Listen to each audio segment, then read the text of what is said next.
बिस्मिल्लाहिर्रहमानिर्रहीम। चैप्टर 1 की छठी एग्जाम्पल हम सॉल्व करेंगे इस लेक्चर में।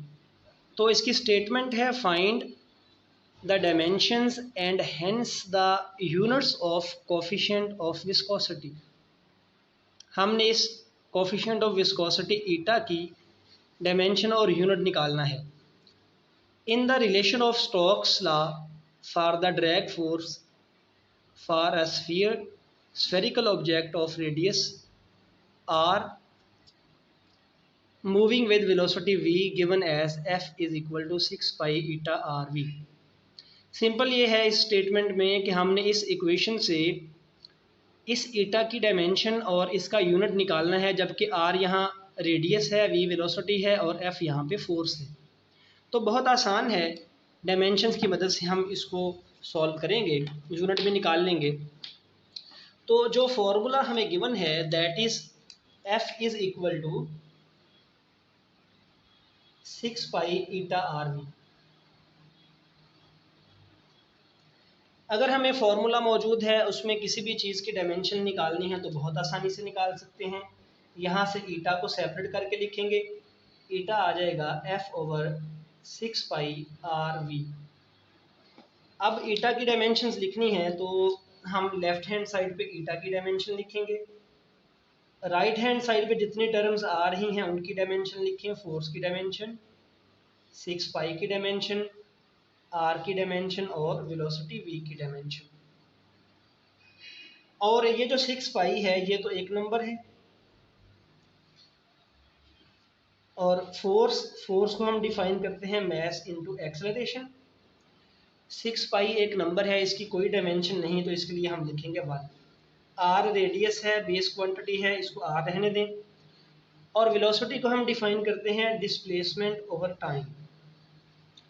आपने जब भी किसी क्वांटिटी की डायमेंशन निकालनी हो तो देखिए वो किन फैक्टर्स पे डिपेंड करती है, और अगर वो डिराइव्ड क्वांटिटीज़ हैं तो उनको भी आप बेस क्वांटिटीज़ में कन्वर्ट कर दें।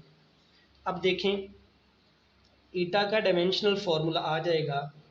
इधर हम लिखेंगे अलहदा से मैस की डायमेंशन, ये एक्सेलरेशन है। एक्सेलरेशन को मैं सिंप्लीफाई करके लिख सकता हूँ वेलोसिटी ओवर टाइम, और बटे में ये 1 ख़त्म हो गया, आर की डायमेंशन और डी ओवर टी की डायमेंशन। मैं जितनी डेराइव्ड क्वांटिटीज़ हैं उनको बेस में कन्वर्ट कर रहा हूँ। तो नेक्स्ट, ये जो बटे में टी है ये ऊपर आके मल्टीप्लाई होगा, बल्कि मैं पहले अलहदा लिख दूँ, ये mess M,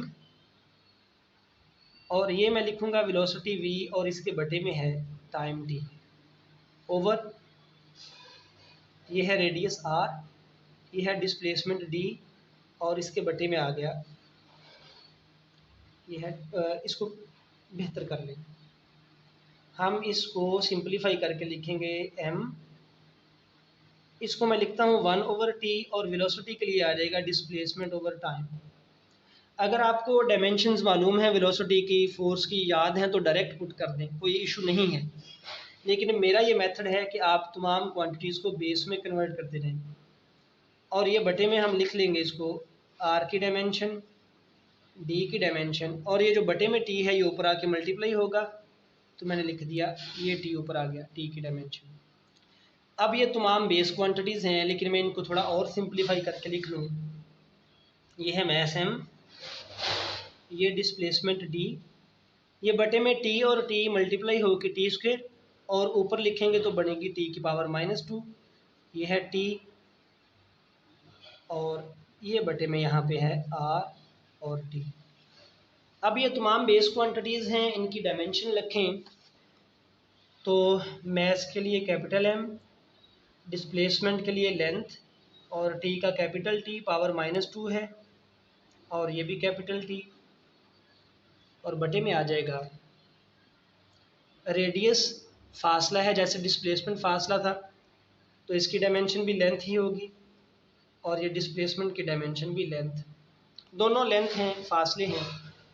so next, this is equal to, ये जो बटे में डायमेंशन है इनको भी ऊपर ले जाएं, तो हम ऊपर वाली ब्रैकेट्स को पहले कंबाइन करते हैं, ये बनेगा m l टी पावर -2 और यहाँ टी पावर 1, ये बनेगा टी पावर -2 + 1 बटे में एल और एल है, ये बनेगा एल स्क्वेयर। तो ऊपर जाके हम इसको लिख देंगे एल की पावर -2, बटे में पावर +2 होगी और ऊपर जाके -2। सो नेक्स्ट ईटा की डायमेंशन आ जाएंगी m, यहाँ l की पावर 1 है और ये -2, और ये t की पावर -2 + 1 बनेगा -1।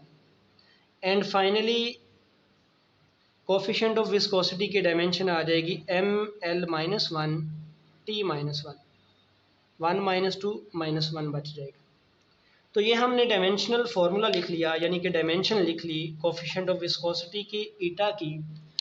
अब हमने इसका यूनिट लिखना है, तो हम इसी डायमेंशनल फार्मूला को देखते हुए यूनिट लिख लेंगे, डिफाइन कर लेंगे।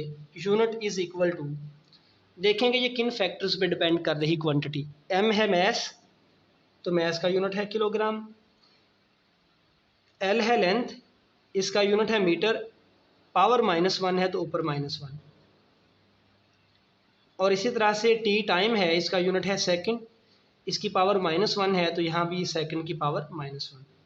तो डायमेंशन का, डायमेंशन से हमने यूनिट निकाला तो वो आ गया किलोग्राम पर मीटर पर second. So this is the solution of example 6 of chapter 1।